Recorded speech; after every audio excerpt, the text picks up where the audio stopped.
so often what I find is when we're in the middle of these journeys, when we're struggling with our hormones, when we're struggling with energy issues, or we're having mood swings or cravings, that we can utilize the power of these oils, the effectiveness of these oils, and they literally produce a result within about a minute. Welcome to the Healthy Skin Show with Jennifer Fugo, where we're flipping everything you've been told about your chronic skin issues upside down and connecting you with alternative solutions your dermatologist never told you about. Hi, everyone, and welcome back to episode number 12 of the Healthy Skin Show. Today, we're going to talk all about essential oils and how they can be helpful on your journey to rebuilding healthier skin. However, we are going to be very practical in this discussion and also safety focused here because essential oils are incredibly potent, and oftentimes the way that they are used and recommended is not always appropriate, especially when you have skin rash problems. That sort of puts you in a separate category, and you really have to be careful with them. Before we head into that conversation with my guest today, I wanted to answer an emailed question from a listener named Trisha. Trisha asked, I heard you mention something in an earlier episode about a therapeutic dose. What does that mean? And is it safe for me to try on my own? Trisha, this is a really great question, and thank you for asking. And it's one that I've gotten in emails. I know which episode you're talking about, actually. It's the episode with Dr. Kara Fitzgerald where we discussed the therapeutic dosing of quercetin when you have histamine or mast cell activation issues. And so for a lot of people, they've never heard that term before, therapeutic dose. So what is that? A therapeutic dose is what is considered an elevated dosing of a particular supplement. So that would be higher than what it recommends on the bottle. And the key here is that because it is a higher dose, and oftentimes in the case of a therapeutic dose of quercetin, it's substantially higher. It's not like 500 milligrams. We're talking about 5 grams, which is 5,000 milligrams. This is a much higher dose. And so I'm not necessarily saying that this is specific to quercetin as a supplement. Just giving that example because we discussed quercetin, but in reality, this can apply to any type of supplement and possibly even one could argue a medication that may be prescribed by a doctor. My opinion is this, and I'm not a doctor, but I have worked as a clinical nutritionist in conjunction with doctors and with clients who have very complicated health puzzles. And so my feeling is that if you require a therapeutic dose of something, you really should seek guidance from a practitioner. You should not do that on your own. There are so many things that can go on or even wrong when you go beyond the dosing that is suggested on the side of a bottle. And the reason is that even though these substances may be considered natural, they can cause reactions, number one. So they're not reaction free. There is always a possibility that they can cause a reaction. And number two, they can also interact negatively if you're on certain medication or if you have certain genetic SNPs, or maybe there's just something biochemically or immune-wise that's going on in your body specific to you that another person wouldn't have a problem, but for some reason you do. And you may not know what to do if you end up in a situation where your skin flares quite badly or you just end up feeling incredibly sick. And so having that guidance means that we're being very mindful of our body. We're also acknowledging that, a practitioner has more experience and more schooling. They have spent a lot more time studying this knowledge and information than you have. And so it's nice to be able to rely on someone, especially when things don't go right or they don't seem like they're working or you're not sure if what you're experiencing is what's called an adverse reaction.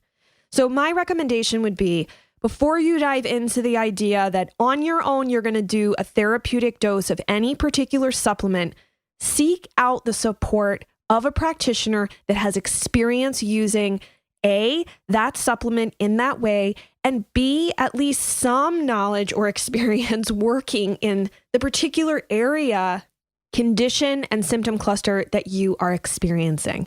Okay, so even though, again, they are natural, that does not mean that we lose respect for them or that we treat them as less than with medications. You likely wouldn't just go into somebody's medicine cabinet and just start taking medication that you're really unfamiliar with, that wasn't prescribed to you and might not even be appropriate for whatever's going on with you. You likely wouldn't do that. So I'm just asking you to be smart, be safe, and when you're going above and beyond the dosing that a supplement company may recommend, that you seek out help from a knowledgeable practitioner. All right, so I want to dive into today's interview. Again, this is all about essential oils, and it's also about being smart. I take a very conservative approach to essential oils because I have seen so many instances where the products have been used inappropriately, especially given that particular person's situation, and it's gotten them in more trouble, made them sicker, and just caused more health problems. And I don't want to see that happen to anyone. It's not to scare you, but again, to be smart, savvy, and make informed decisions. So let's dive in to this interview. Dr. Mariza, thank you for joining us. Thank you so much for having me, Jen. Gosh, you are such an amazing light. And yes, a wonderful new friend in my life too, which I'm so happy about. Girl, we are so aligned on many things. And doesn't that make it fun? I know it does. It really does. And one of the big reasons that I wanted to talk to you and share what you're doing with everyone is because hormones are a big piece to the journey, especially when someone's got chronic skin issues. I mean, number one, you've got the thyroid, plus you've got all the sex hormone involvement. So just hormones in general, and I'm sure maybe you go even deeper into other hormones as well that might not be in those two spots. But the biggest question that I have for you of where to begin is so wait, essential oils can be a part of my hormone rebalancing solution? Yes, absolutely. What I discover so often women are on these big hormone journeys, these wellness journeys where we're trying to just get our bodies back on track. And one of the ways that I really love oils, and what I will say, what I want to preface really quickly is oils are not hormones. So they're not estrogen, they're not progesterone, they're not insulin, they're not cortisol. So they're not acting as hormones. I want to make that really clear to everyone who's listening. But what they are really great at is they are really great at helping to navigate the lifestyles that we have. So often what I find is when we're in the middle of these journeys, when we're struggling with our hormones, when we're struggling with energy issues, or we're having mood swings or cravings, that we can utilize the power of these oils, the effectiveness of these oils, and they literally produce a result within about a minute. So I love that they provide instant wins for us. So if I feel like I am in a lull, like I've been staring at my computer too long, I'm feeling exhausted or like a zombie, I can use wild orange or a peppermint diluted, you make a little roller and you could roll that onto your palms, breathe it in, take a moment because you deserve that moment. And you're going to feel kind of that instant energy boost that you're looking for. And I love that. So we're not relegated to sugar or to caffeine or whatever it is that we think we need to kind of give us that boost, which we know ultimately isn't really serving. So that's how I really love using oils for hormones. And yes, we can see that oils do lower cortisol levels. We know that it helps to support the limbic brain, which is regulating hormones. And there is definitely evidence that shows that they have ways of scrubbing hormone receptors. So there's a lot of research there. So they do go in on a cellular level and clean up shop for us. But how I really love to use them is how do we create the results we really want? Because oftentimes we are feeling exhausted. We feel mood swings. Maybe we're having hot flashes. How can we use oils to really support those moments where we don't feel like we have a viable solution? Yeah. And for somebody who's got chronic skin rashes, that can be a big challenge with the stress piece. Stress is so imperative to get under control. And while I love to teach clients breathing exercises, I will admit, and me too. Yes. It is one of the hardest things to get them to implement. And when you're stressed, last thing you're thinking is, oh man, you know what? Let me just pause for a second and not chew this person's head off. Let me just go breathe it out. No, that's why I love an oil. You can program yourself to be like, you know what? I have got an oil for the lash I'm about to give somebody. There's an oil for that. and that's why I love them is when I'm about to have a moment, or if someone says something to me, acting sideways at me, I know that there's an oil for that. I've got an oil for that moment. Okay, so here's the question I have for you. So number one, we want to also, I guess we have another preface to this conversation, is if you've got skin rashes where your skin is cracked open, guys, you're not going to put essential oils on your skin in those areas. So for somebody who say has a lot of rashes all over, would a diffuser be a legitimate option in this case to help? Absolutely. You could use a diffuser. Because again, oils they're being dispersed into the environment. I love diffusers because they are literally the easiest way to use essential oils. I've got one going next to me. And because these aromatic constituents are just pervasive in the environment, they do land on the skin. I'd have to really dig into the research, Jen, for this. But I have definitely heard a lot of anecdotal where it's been really supportive because, again, they're having cellular benefits by breathing those beautiful aromatic constituents in, they're going into the bloodstream, they're doing the good work. I mean, I don't ever want to recommend putting essential oils on broken sores or even someone post-surgery if they have an open sore that's healing. You can put them maybe a diluted blend on the bottom of your feet or have them diffused. I mean, there's always so many wonderful benefits to using oils. We just definitely don't want to put them because they're so powerful. They don't serve directly on an open wound. No, not at all. And speaking of that, I think we should just mention the baby piece to this, like young kids, babies. I am always a little apprehensive because I'm not trained in essential oils, but I have done some reading and I know that you have to be careful. So, and also too, everybody listening, when you have chronic skin issues, the way you would treat a young child or a baby is actually different than as an adult because our skin issues change. Our hormones are different. There's many different things. So do you have any words of advice for somebody who maybe if their baby has chronic skin rashes and they're like, oh, I read online that somebody used this essential oil right on their skin. Do you have any advice for that? Absolutely. So I really tackle this in the Smart Mom's Guide to Essential Oils because so many moms are really concerned around the usage of these oils. And for good reason, we know how powerful they are. And thank you that they are so effective and powerful. But when it comes to babies, I actually don't recommend using them the first 3 months just because babies are working out their immune system and getting things working. And oils really do have an impact on the immune system, often in a positive way. But I like to give babies a minute to kind of work their stuff out for those first couple months. And then we're talking about a 0.5 dilution once they're 1 and older, maybe a 1% dilution. And the beautiful thing is you start with a very, very low dilution. I mean, I'm talking about less than 1%. You can see what happens if you find that you're not seeing any change or any results. You can maybe bump it up a tiny bit to 0.25 more, 0.5 more. Yeah, but you're usually playing around a 1% dilution. And that's one drop in like a tablespoon of oil or one drop in 2 tablespoons. Yeah. Wow. Okay. So for somebody who knows nothing like me, I admit this freely. When someone says a carrier oil, because you're supposed to, from my understanding, if you do apply this to your skin, you have to use a carrier oil. What does that mean?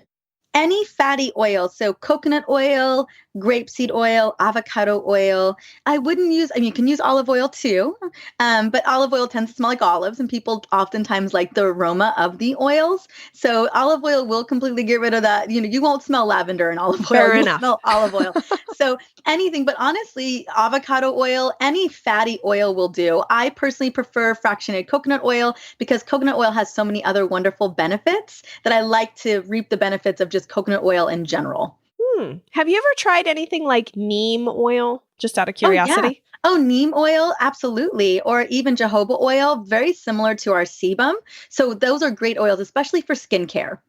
Okay, those are great. And then for stress, we sort of started with stress and then we've kind of gone on with all of these other little nitty gritty details. What would be maybe like your top 3 oils that would be good? I mean, lavender. We know everybody knows lavender. We'll put 3 lavender, other oils. 3 other oils other than lavender oil that would lavender, be good. You get the bump. And you're right, lavender is a great oil, but clary sage. So clary sage is one of my favorite go-to hormone oils as well. But clary sage has been researched to reduce cortisol levels, reduce blood pressure and heart rate. So a lot of the things that were related to stress, right? When you're in that stranger danger mode or fight or flight, everything's pumping, right? Because your body's afraid that you're in trouble. So I love that oil to kind of literally deregulate what's going on in the limbic brain. That I always just think of what's going on in the limbic brain. It's just cells running around with a chicken, like a chicken with their head cut off, trying to figure out what to do. And clary sage is great for that. Roman chamomile is also wonderful. Any of the chamomiles. And then I love bergamot. And bergamot is the oil of self-love and self-acceptance. It is such a beautiful oil. A good bergamot oil is grown in Italy. I love all things Italian. It blends beautifully with lavenders, ylang-ylang, sandalwoods, clary sages. It's just this beautiful essential oil, but it's also been researched to lower stress levels as well. So those would be my three: Roman chamomile, clary sage, and bergamot. And bergamot, readily available, pretty inexpensive, and it's a citrus. So there's a lot of other benefits there as well. And you could, again, put these into a diffuser, or if you're in the car, is there a way, like if you've got a horrible commute or you're really stressed about going to work or you have a rough time at work? Because again, stress is just such a big piece to this. It is a triggering experience, right? It'll trigger the cascade of cytokines, of inflammation. I mean, your body just doesn't know what to do with stress. It causes more skin irritations. So in the car, I mean, yes. Are you asking if we have a car diffuser? I'm asking. I don't know. I mean, I am as new to this as potentially somebody that's listening. So I'm soaking this up along with the listeners. So we have a pretty sexy car diffuser, but also I always have, so it's my little oil bag right here. I always have, I call it in case of emergency bag, and I have a pre-made Stress Be Gone blend. And we talked about some of those oils, and it's in a roller. I don't know if I have it in here. I had it out a couple hours ago. Oh, actually, I do have it in this little fancy roller right here, this little cute roller. And what's in here is 8 drops of clary sage, 8 drops of lavender, and 8 drops of bergamot. I topped it off with fractionated oil, coconut oil, and then I just keep it. It's in the console that's easy to reach. I roll it on my wrists, driving with one hand, so like you usually at a stoplight or something like that, but I just roll it over my wrist, rub my wrist together, take a couple of deep belly breaths, and just ask myself a couple of questions. Why am I feeling stressed? What's going on? How can I mitigate this moment? How can I use these oils to help support me? And I'm able to get out of that moment pretty quickly. A recipe like that. That's really cool. It's like a recipe. Yeah. Is this what we can find? Because I'm excited for your new book, by the way. I'm really excited about this. Is this the type of things that we'll find in the book, that different recipes and tips and strategies to be able to utilize these incredible, I mean, it's like plant medicine, essentially. They're plant medicine. Yeah, they're powerful botanicals that can really help support healthy living. I love that the bergamot is about self-love, because oftentimes when you have skin rashes, there is this self-loathing and this self-shame that comes into your being, unfortunately, because of the way that you view yourself and the way that other people view you. So that's so beautiful that might be something that's really helpful for somebody that's struggling with not feeling comfortable with the way they look. But tell us a little bit about what we would find in your brand new book. I address so many of the concerns that we as women are dealing with, from fatigue to stress. Everything's predicated there. So the chapter is pretty thick. The stress is a big one. So a stress chapter. And then, so I kind of lay out, like, so often women are like, well, what's happening inside of my body that's causing this biochemical reaction? So I really want to give women some context. We don't feel well. Our bodies aren't working the way that they used to. I want women to really say, okay, now I have a really clear understanding of what's happening in my body. Then we lay out the plan, and it's a lot. It's essential oil recipes. And then what's so important important too, Jen, to me is the self-care. So there are rituals in there, rituals that are really nourishing and loving, because let's be honest, life is predicated by rituals. Everything that we do, bad or good, it's all rituals in a lot of ways, or you can call those habits. I like to call them rituals. And we're really just swapping out some of those, maybe not the rituals that are not serving us for ones that really are. And we could combine those with oils, because oils really make rituals so much more fun and so much more kind of those instant wins that I was talking about. So the oils have been researched. There's 40 pages of bibliography. Oh my gosh, much research. Girl, we went in it. So we studied all of the oils for memory, all of the oils for stress, all of the oils for cravings, all the oils for sleep and mental chatter, right? That the worry that we have before going to bed each night. Did we finish the things we were supposed to do for our kids? Or what do we have to do tomorrow? Like, I got an oil for that, to shut that down. That's how the book's laid out. And then there's a 14-day hormone reset where I give you everything you need for 14 days to really kind of just get that jump start that you really deserve and want. That it was a lot of ease and grace, because for me, I know that women are looking for ease and grace, and they really deserve it. And that's how this book was built, was to give women what they really needed, and really to make that journey a lot more pleasant, a lot more enjoyable than they thought it was going to be. So someone like me who knows nothing aside from the cautionary tales of essential oils and using lavender. Obviously, I gave myself away on that one.